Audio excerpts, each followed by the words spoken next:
Gulf focus ആരംഭിക്കുന്നു. എല്ലാ പ്രേക്ഷകർക്കും സ്വാഗതം. വിശദമായ വാർത്തയിലേക്ക്. നികുതിയുമായി ബന്ധപ്പെട്ട പിഴ അടയ്ക്കുന്നതിന് സൗദിയിലെ കമ്പനികൾക്ക് അനുവദിച്ച ഇളവ് അടുത്ത മാസം അവസാനിക്കും.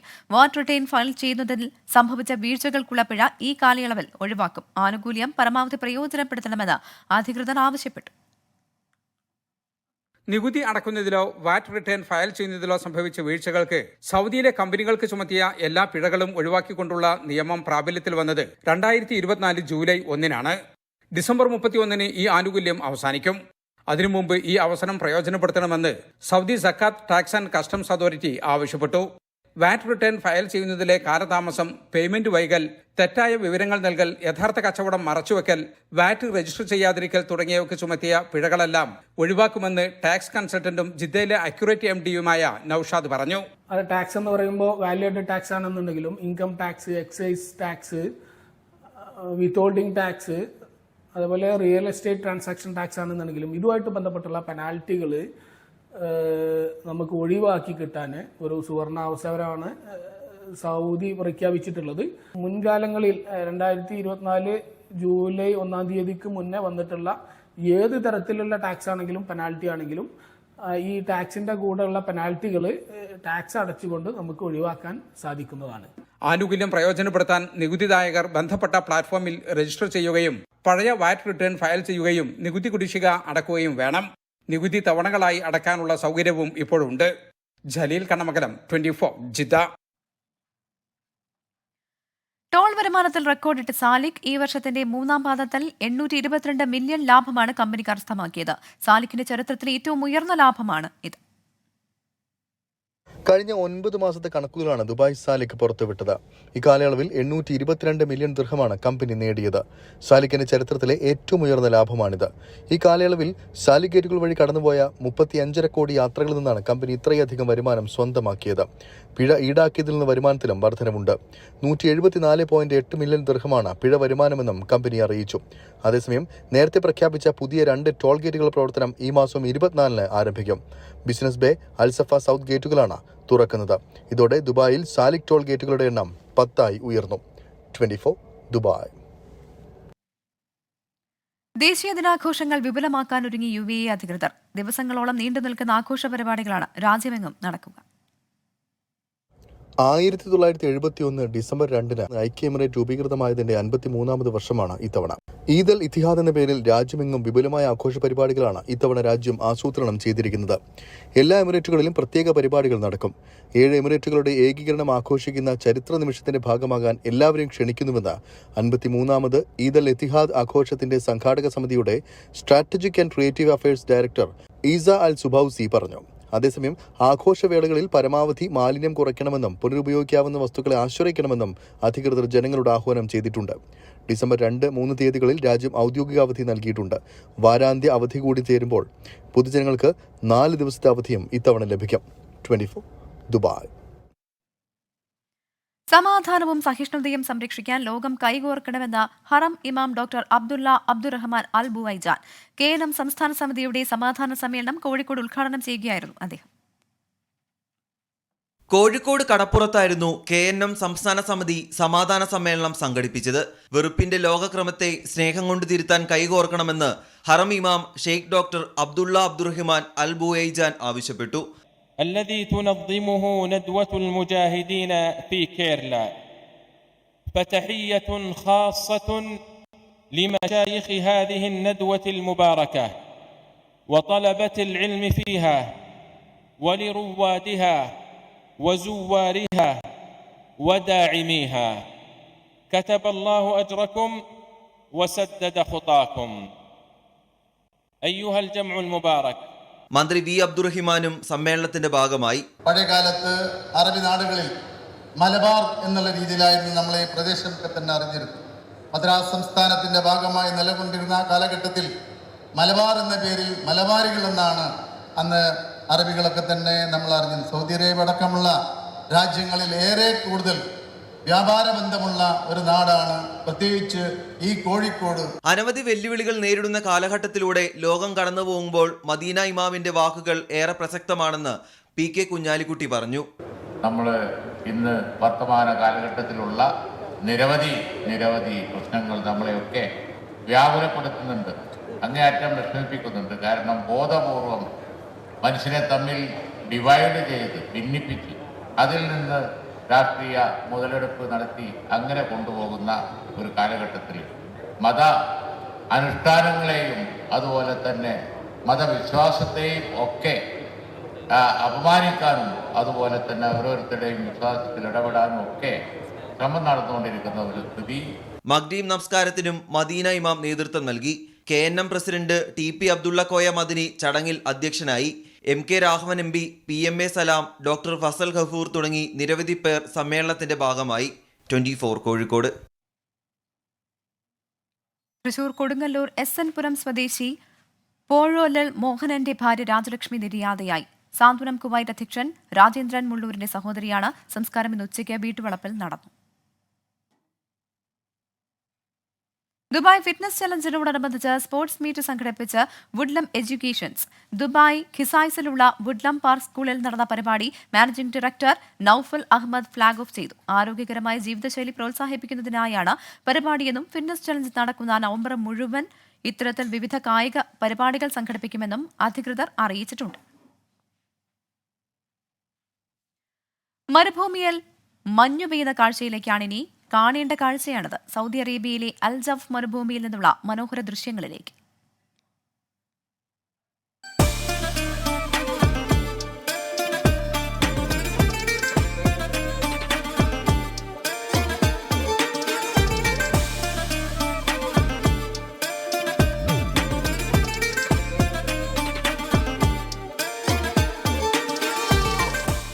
മരുഭൂമിക്കുമുണ്ട് അതിൻ്റെ വിഹിതം മഴയെന്നെഴുതിയത് ആനന്ദാണ്. മരുഭൂമിയിൽ ഇടയ്ക്കൊരു മഴയൊക്കെ ഉണ്ടാകും. എന്നാൽ മഞ്ഞ് പുതച്ചു കിടക്കുന്ന മരുഭൂമി അത്ര പരിചിത കാഴ്ചയല്ല. സൗദി അറേബ്യയിൽ ഒട്ടുമേ പരിചിതമല്ല. സൗദിയിലെ അൽ ജൗഫ് മേഖലയിലെ മരുഭൂമി മൊത്തം ഇപ്പോൾ മഞ്ഞ് പുതച്ചു കിടക്കുകയാണ്.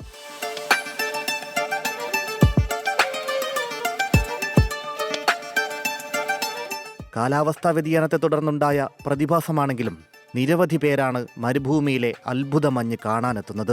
ദിവസങ്ങൾ നീണ്ടുനിന്ന കനത്ത മഴയ്ക്കും ആലിപ്പഴ വർഷത്തിനും ശേഷമാണ് സൗദിയിലെ മരുഭൂമിയിൽ മഞ്ഞ് നിറഞ്ഞിരിക്കുന്നത്. കണ്ണെത്താ ദൂരത്തോളം പരന്നു കിടക്കുന്ന മണൽപ്പരപ്പും മരുഭൂമിയിലെ റോഡുകളുമെല്ലാം തൂവെള്ള നിറത്തിൽ മഞ്ഞിൽ പുതങ്ങിക്കിടക്കുകയാണ്. ആദ്യമായാണ് സൗദിയിലെ മരുഭൂമിയിൽ ഇങ്ങനെ മഞ്ഞ് നിറയുന്നത്.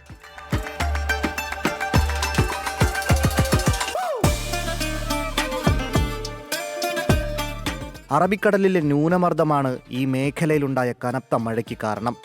ഈ പാറ്റേൺ പൊതുവെ വരണ്ടു കിടന്ന മേഖലയിലേക്ക് ഈർപ്പം നിറഞ്ഞ വായു എത്തിച്ചു.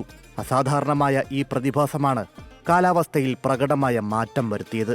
മഴ ലഭ്യത വർദ്ധിച്ചത് കാരണം അൽ ജൗഫിൽ വരാനിരിക്കുന്ന വസന്തകാലം കൂടുതൽ മനോഹരമാകും എന്ന പ്രതീക്ഷയിലാണ് പ്രദേശവാസികൾ.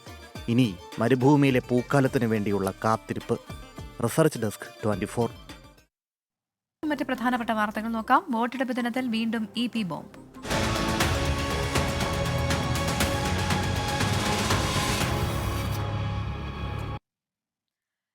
Big exclusive. ഉപതെരഞ്ഞെടുപ്പ് ദിനത്തിൽ CPM-നെയും ഇടതുമുന്നണിയെയും പിടിച്ചുലച്ച് EP ജയരാജന്റെ ആത്മകഥാ വിവാദം.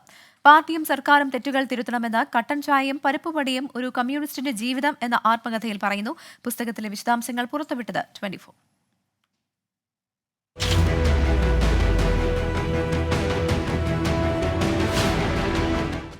കട്ടൻ ചായയും പരിപ്പുവടയും ഒരു കമ്മ്യൂണിസ്റ്റിന്റെ ജീവിതം എന്ന പുസ്തകത്തിന്റെ കവർ ചിത്രം ഉൾപ്പെടെയാണ് 24 പുറത്തുവിട്ടത്.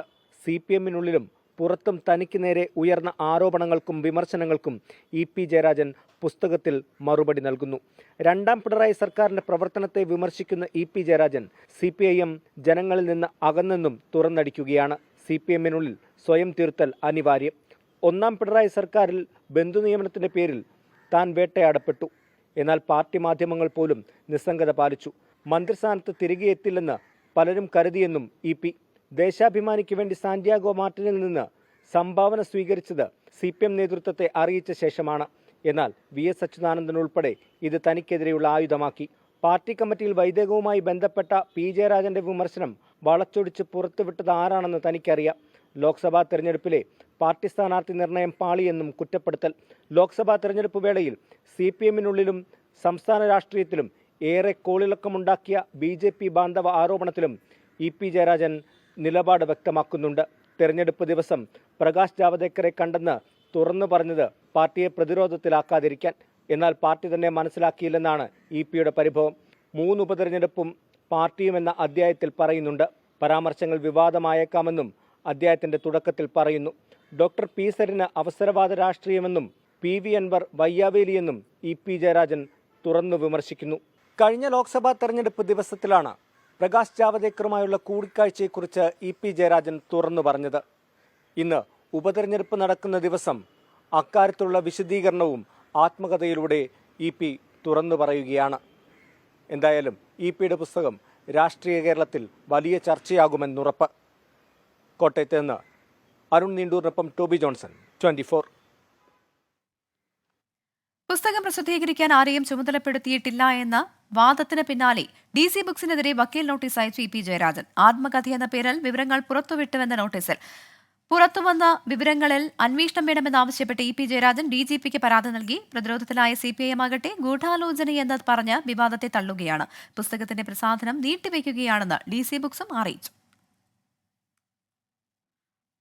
ഉടൻ വരുന്നു, പല അപ്രിയ സത്യങ്ങളും തുറന്നു പറയുന്നു എന്ന അടിക്കുറിപ്പോടെ ഇപ്പോഴത്തെ വിവാദങ്ങൾക്ക് മുൻപ് തന്നെ ആത്മകഥാ പ്രസിദ്ധീകരണത്തിന്റെ വിശദാംശങ്ങൾ DC ബുക്സ് സമൂഹമാധ്യമങ്ങളിലൂടെ പരസ്യപ്പെടുത്തിയതാണ്. എന്നാൽ പുസ്തകത്തിലെ വിശദാംശങ്ങൾ 24 പുറത്തുവിട്ടതോടെ പ്രസാധകരെ തന്നെ തള്ളുകയാണ് EP ജയരാജൻ. എന്റെ പുസ്തകം ഞാൻ അറിയാതെ എങ്ങനെ പ്രസിദ്ധീകരിക്കുക? ഞാനിപ്പോൾ എഴുതിക്കൊണ്ടിരിക്കുന്ന ഒരു പുസ്തകം എങ്ങനെ പ്രസിദ്ധീകരിക്കുക? അതുകൊണ്ട് ഇത് സംബന്ധിച്ച് സമഗ്രമായൊരു അന്വേഷണം നടത്തണം, ശക്തമായ നടപടി സ്വീകരിക്കണം എന്ന് പറഞ്ഞുകൊണ്ട് DGPക്ക് പരാതി കൊടുത്തിട്ടുണ്ട്. ഞാൻ എഴുതിയ പുസ്തകത്തിന്റെ പ്രകാശനം ഇന്ന് രാവിലെ 10:00. എത്രമാത്രം തെറ്റായിട്ടുള്ള നടപടികളും രീതികളുമാണ് സ്വീകരിച്ചിരിക്കുന്നത്? ഗുരുതരമായ ക്രിമിനൽ കുറ്റമാണത്. DC ബുക്സിനെതിരെ നിലപാടെടുത്ത EP ജയരാജൻ രാത്രിയോടെ വക്കീൽ നോട്ടീസും അയച്ചു. താൻ അറിയാത്ത കാര്യങ്ങളാണ് പുറത്തുവന്നത്. DC ബുക്സ് പുറത്തുവിട്ട എല്ലാ പോസ്റ്റുകളും പിൻവലിച്ച് ഖേദം പ്രകടിപ്പിക്കണം, ഇല്ലെങ്കിൽ നിയമ നടപടിക്ക് പോകുമെന്നും EP ജയരാജൻ നോട്ടീസിൽ പറയുന്നു.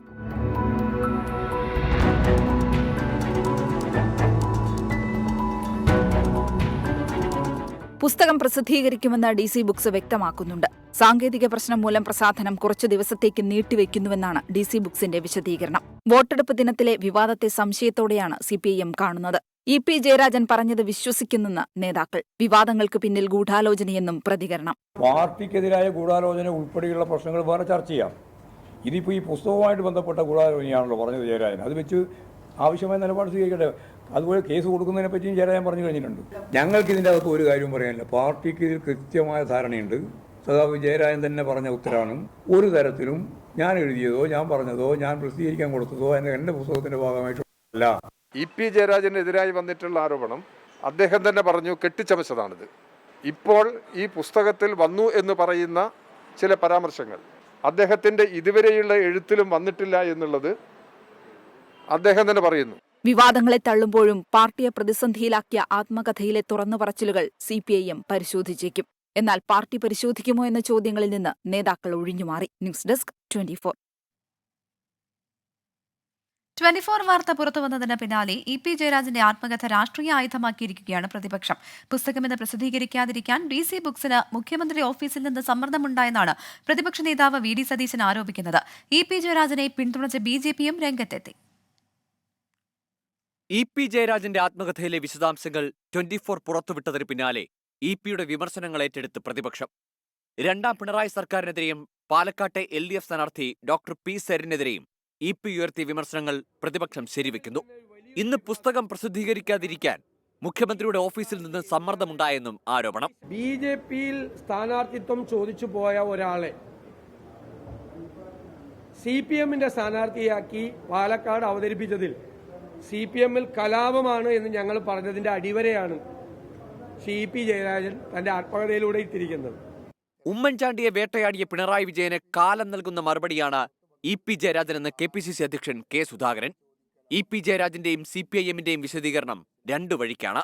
3 ഘട്ടങ്ങളിൽ ഉമ്മൻചാണ്ടിയെ അവർ പരാമർശിച്ച് അപമാനിക്കാൻ ശ്രമിച്ചതിനുള്ള തിരിച്ചടിയാണ് ശ്രീ EP ജയരാജന്റെ ഈ ആത്മകഥ എന്ന് പറയാതിരിക്കാൻ നിർവാഹമില്ല. പിന്നെ EPയുടെയും അതുപോലെ തന്നെ CPMന്റെയും വിശദീകരണം തന്നെ യുക്തിസഹമല്ല.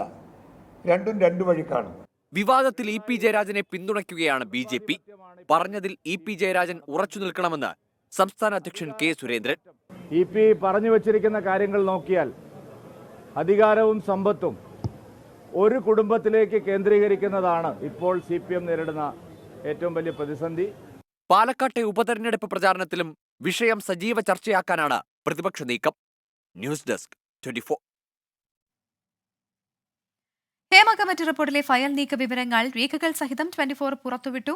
റിപ്പോർട്ടിൽ സർക്കാർ നടപടിയെടുത്തില്ല. ക്രിമിനൽ ചട്ടപ്രകാരം തുടർ നടപടികൾ സ്വീകരിക്കണമെന്നും റിപ്പോർട്ടിൽ ഉണ്ടായിരുന്നു. എന്നാൽ ക്രിമിനൽ നടപടി സ്വീകരിക്കാൻ സാധ്യതയില്ല എന്നായിരുന്നു റിപ്പോർട്ടിന്മേൽ നടപടി വൈകിപ്പിച്ചുള്ള സർക്കാരിന്റെ വാദം. വനിതാ കമ്മീഷനിൽ പരാതി ലഭിച്ചിരുന്നുവെന്നും നോട്ടിൽ പരാമർശമുണ്ട്.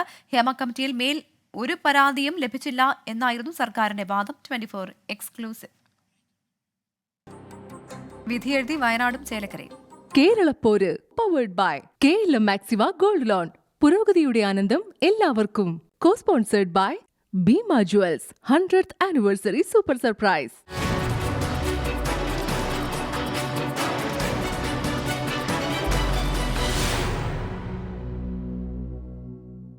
വയനാട് മണ്ഡലത്തിലെ പോളിംഗ് ശതമാനം കുറഞ്ഞതിൽ പരസ്പരം പഴിചാരി മുന്നണികൾ. മുഴുവൻ വോട്ടുകളും പോൾ ചെയ്തുവെന്നാണ് LDFന്റെ വാദം. പോളിംഗ് കുറഞ്ഞത് വിജയത്തെ ബാധിക്കില്ല എന്ന് UDFും പറയുന്നു. മണ്ഡലത്തിൽ മികച്ച പ്രകടനം ഉറപ്പെന്നാണ് BJPയുടെ വിലയിരുത്തൽ. വയനാട്ടിൽ പ്രചാരണ രംഗത്തെ ആവേശം വോട്ടെടുപ്പിൽ പ്രതിഫലിച്ചില്ല. പോളിംഗ് ശതമാനത്തിൽ ഇടിവ്. റെക്കോർഡ് ഭൂരിപക്ഷം അവകാശപ്പെട്ട UDFന് പ്രതീക്ഷ പകരുന്നതല്ല പോളിംഗ് ശതമാനം. പോൾ ചെയ്യപ്പെടാത്തത് LDF വോട്ടുകളെന്ന് UDF വാദം. വോട്ട് നഷ്ടം UDFനെന്ന് ഇടതുമുന്നണി. ഉപതെരഞ്ഞെടുപ്പിൽ വോട്ട് ചെയ്യാനുള്ള വിമുഖത പ്രകടമായെന്നാണ് വിലയിരുത്തൽ. ഭൂരിപക്ഷം ജനം നിശ്ചയിക്കുമെന്ന് Priyanka Gandhi. The people of Wayanad gave him their wholehearted support. They encouraged him. They gave him the strength to carry on, and I think they gave him the strength to do the Bharat Jodo Yatra. So I think it's for us, we are very grateful. No, I don't have any such expectation. Whatever the people decide is good for me. Polling ശതമാനം കുറഞ്ഞതിൽ UDFനെ കുറ്റപ്പെടുത്തി LDF സ്ഥാനാർത്ഥി സത്യൻ മുഖേരി. ഞങ്ങൾ politics പറയുന്നില്ല, പിന്നെന്താ പറയുക? തിരഞ്ഞെടുപ്പിൽ അവരെന്താ ചെയ്തത്? പൊളിറ്റിക്സ് പറയാതെ വൈകാരികതല ഉണ്ടാക്കി. പിന്നെ പൊളിറ്റിക് ഡിബേറ്റ് ചെയ്തുകൊണ്ട് വോട്ടർമാരെ യോജിപ്പിക്കാൻ കഴിയില്ല. BJPക്കെതിരായ ഒരു ആക്ഷൻ പറഞ്ഞിട്ടുണ്ടോ? LDFന്റെ 100% വോട്ട് പോൾ ചെയ്തിട്ടുണ്ട്. എന്തുകൊണ്ടാണ് വോട്ട് ചെയ്ത്? പൊളിറ്റിക്കലായ ഒരു മാസമാണത്. അവർ വന്ന് വോട്ട് ചെയ്തിട്ടുണ്ട്. പൊളിറ്റിക്കൽ ക്യാമ്പയിൻ നടത്തിയപ്പോൾ അവർ വോട്ട് ചെയ്തു. പോളിംഗ് കുറഞ്ഞത് പ്രിയങ്ക ഗാന്ധിയുടെ വിജയത്തെ ബാധിക്കില്ലെന്ന് T. Siddique MLA. Wayanad parliament മണ്ഡലത്തിൽ കഴിഞ്ഞ തവണത്തേക്കാൾ ആവറേജ് 7% വോട്ടിന്റെ കുറവുണ്ടായിട്ടുണ്ട്. ആ കുറവ് പ്രിയങ്ക ഗാന്ധിയുടെ ഭൂരിപക്ഷത്തെ ഒരിക്കലും ബാധിക്കില്ല. മികച്ച പ്രകടനം ഉറപ്പെന്ന് BJPയുടെ നിശ്ചയിച്ചിട്ടുള്ള വോട്ടുകൾ കംപ്ലീറ്റ് പോളായി കഴിഞ്ഞിട്ടുണ്ട്. ഈ 62% ആയിട്ടുള്ളെങ്കിലും BJPയുടെ വോട്ടിൽ ഒരു ഇടിവും ഇതുവരെ വന്നിട്ടില്ല. പോളിംഗ് ശതമാനത്തിലെ കുറവ് മുന്നണികളുടെ കണക്കുകൂട്ടലുകളെ തെറ്റിക്കുന്നതാണ്. അതിനിടെ മുണ്ടക്കൈ ചൂരൽമല ദുരന്തബാധിതർക്കുള്ള ബൂത്തിൽ കള്ളവോട്ടെന്ന് പരാതിയുയർന്നു. നബീസ അബൂബക്കർ എന്നയാളുടെ വോട്ടാണ് മറ്റൊരാൾ മാറ്റി ചെയ്തത്. 24 വയനാട്. മുണ്ടക്കൈയിലെയും ചൂരൽമലയിലെയും വോട്ടേഴ്സിന് ഈ ഉപതെരഞ്ഞെടുപ്പ് ഒത്തുചേരലിന്റെ ദിനമായി. ഉരുൾപൊട്ടൽ ദുരന്തത്തിൽ എല്ലാം നഷ്ടമായ ഇവർ ജില്ലയുടെ വിവിധയിടങ്ങളിലാണ് ഇപ്പോൾ താമസിക്കുന്നത്. വോട്ട് വണ്ടി എന്ന പേരിൽ മുഴുവൻ വോട്ടേഴ്സിനെയും പോളിംഗ് ബൂത്തിൽ എത്തിക്കാൻ പ്രത്യേക വാഹന സൗകര്യം ഒരുക്കിയിരുന്നു.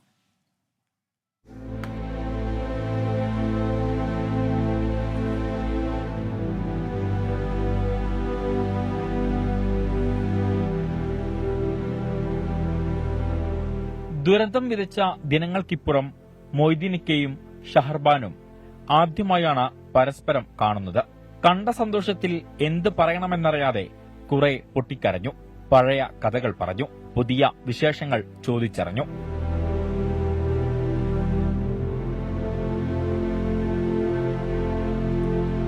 നമ്മളെ ജീവിതത്തിൽ ഒരു പാടാണ്, മറക്കാൻ കഴിയാത്ത ഒരു പാടാണ്. ഇതിന്റെ മുന്നേ ഉരുളൊട്ടിയപ്പോഴും ഞാൻ പറഞ്ഞിരിക്കുന്നു, ഭൂമിയിൽ മനുഷ്യരായിട്ടുള്ളവർ ഇവിടെ വന്ന് ഒരു മാസമെങ്കിലും ജീവിക്കണം. മതത്തിന്റെയും ജാതിയുടെയും പേരിൽ കലയിക്കുന്ന ഇവിടെ അല്ലാത്ത ബാക്കി എല്ലാ സ്ഥലത്തും കലയിക്കുന്ന ഒരു നാടാണ്. ഞങ്ങൾക്ക് മതവും ജാതിയും ഒന്നുമില്ല. പിന്നെ രാഷ്ട്രീയപരമായിട്ട് എല്ലാവരും ഇലക്ഷന് അതാത് ഇതില്ല, അത് ഒരു മൗലിക അവകാശമാണല്ലോ വോട്ട് എന്നുള്ളത്. ഇവരെപ്പോലെ നിരവധി പേരെയാണ് അട്ടമലയിലെയും മുണ്ടക്കൈയിലെയും ചൂരൽമലയിലെയും ബൂത്തുകളിൽ കാണാനായത്. പ്രതിസന്ധികളെ അതിജീവിച്ച ശ്രുതി ഉച്ചയോടെ അട്ടമല ബൂത്തിലെത്തി വോട്ട് രേഖപ്പെടുത്തി. ബുദ്ധിമുട്ടുകൾ ഏറെ ഉണ്ടെങ്കിലും വോട്ട് രേഖപ്പെടുത്തണമെന്ന് നേരത്തെ തീരുമാനിച്ചതാണെന്ന് ശ്രുതി. അല്ല, നമുക്ക് എല്ലാവരും ഒരുപാട് ഹെൽപ്പ് ചെയ്തിട്ടുണ്ടല്ലോ. ഇനിയിപ്പോൾ നമ്മുടെ ഈ അവസ്ഥ മനസ്സിലാക്കിയിട്ട് ഇനി മുന്നോട്ട് വരാൻ ഒരാളുണ്ടാവുമല്ലോ, ആ ആൾക്ക് വേണ്ടിയിട്ടാണ് ഞാനും കൂടെ ഇപ്പോൾ വന്നത് വോട്ട് ചെയ്യാൻ വേണ്ടിയിട്ട്. വോട്ട് ചെയ്യണമെന്ന് തീരുമാനിച്ചതായിരുന്നു. എല്ലാവരും മനസ്സിൽ വിചാരിച്ചിട്ട് ഞാൻ വന്ന, എല്ലാവരും കണ്ടു, സന്തോഷം. പരസ്പരം ആലിംഗനം ചെയ്തും ചുംബിച്ചും സ്വറ പറഞ്ഞും എല്ലാമാണ് ഓരോരുത്തരും ബൂത്തുകളിൽ നിന്ന് വീടുകളിലേക്ക് മടങ്ങിയത്. ജില്ലാ ഭരണകൂടം പ്രത്യേകം തയ്യാറാക്കിയ വോട്ട് വണ്ടിയിലാണ് ഈ ബൂത്തുകളിലെ വോട്ടർമാർ എത്തിയത്. വെളുത്ത റോസാപ്പൂക്കൾ നൽകിയാണ് ഇവരെ ഉദ്യോഗസ്ഥർ വരവേറ്റത്. ജാതിമത വേർതിരിവില്ലാതെ ഒരു കുടുംബം പോലെ കഴിഞ്ഞ ആയിരങ്ങളാണ് ഇന്ന് ഉരുൾപൊട്ടലിൽ വിവിധ ഇടങ്ങളിലായി കഴിയുന്നത്. അതിനാൽ ജനാധിപത്യത്തിന്റെ ഈ ഉത്സവം ഇവർക്ക് കുടുംബ സംഗമം കൂടിയായി. ഓരോ തെരഞ്ഞെടുപ്പും ജനാധിപത്യത്തിന്റെ ഉത്സവമാണ്. ഈ തെരഞ്ഞെടുപ്പ് ചൂരൽമലയിലെയും മുണ്ടക്കയിലെയും ഓരോ വോട്ടർമാർക്കും സന്തോഷത്തിന്റെയും ഒത്തുചേരലിന്റെയും ദിനങ്ങൾ കൂടിയാണ്. ക്യാമറമാൻ മുഹമ്മദ് യഹ്യക്കൊപ്പം ഷഹദ് റഹ്മാൻ, 24 വയനാട്. സംസ്ഥാനത്ത് കഴിഞ്ഞ 11 മാസത്തിനുള്ളിൽ ചെറിഞ്ഞത് 22 നാട്ടാനകൾ. മഴയത്തും വെയിലത്തും ആനകളെ ചെളിയിൽ കെട്ടിനിർത്തിയുണ്ടാകുന്ന പാദരോഗവും പാപ്പാന്മാരുടെ മർദ്ദനവും പരീക്ഷണ ചികിത്സയും ആനകളുടെ മരണത്തിന് ആക്കം കൂട്ടുന്നതാണെന്ന് റിപ്പോർട്ടിൽ സൂചിപ്പിക്കുന്നു. 24 ബിഗ് ബ്രേക്ക്. 2018 നവംബർ 30 സെൻസസ് പ്രകാരം കേരളത്തിൽ 521 നാട്ടാനകളാണ് ഉണ്ടായിരുന്നത്. 2018 3 ആനകളും 2019 29 എണ്ണവും 2020-2021 കാലഘട്ടങ്ങളിൽ 20 വീതം ആനകളും ചെരിഞ്ഞു. ഇതോടെ നിലവിൽ നാട്ടാനകളുടെ എണ്ണം 346 ആയി. 2024 ജനുവരി മുതൽ നവംബർ 9 വരെ 22 നാട്ടാനകൾ ചെരിഞ്ഞു എന്നാണ് കണക്കുകൾ സൂചിപ്പിക്കുന്നത്. പാദരോഗവും ഹൃദയാഘാതവും പാപ്പാന്മാരുടെ മർദ്ദനവും പരീക്ഷണ ചികിത്സയും ആനകളുടെ മരണത്തിന് കാരണമാക്കുന്നുവെന്നാണ് പഠനങ്ങൾ ഒന്നടങ്കം പറയുന്നത്.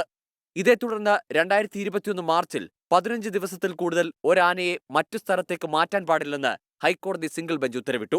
പക്ഷേ ഉത്തരവ് ഇതുവരെ നടപ്പായിട്ടില്ല. 2015 ഓഗസ്റ്റ് 18 സുപ്രീം കോടതി ഉത്തരവ് പ്രകാരം എല്ലാ ആനകളെയും ബിൽഡിംഗ് ലൈസൻസോടുകൂടിയ ഷെഡിൽ പാർപ്പിക്കണമെന്നുണ്ട്. എന്നാൽ പല ആനകളെയും പറമ്പിൽ തളയ്ക്കുകയാണ് പതിവ്. ഇവയുടെ കാലുകളിൽ തണുപ്പടിച്ച് അത് തലച്ചോറിനെ ബാധിക്കും. ഇത് വാതരോഗമായി മാറി ആന ചെരിയും. വാദം വന്നാൽ ആന ഭക്ഷണമെടുക്കാൻ കൂട്ടാക്കില്ല. ഇങ്ങനെ ആന ചെരിഞ്ഞാലും ഹൃദയാഘാതമെന്നാണ് ഡോക്ടർമാർ പരിശോധനാ റിപ്പോർട്ട് നൽകുന്നതെന്നും ആക്ഷേപമുണ്ട്.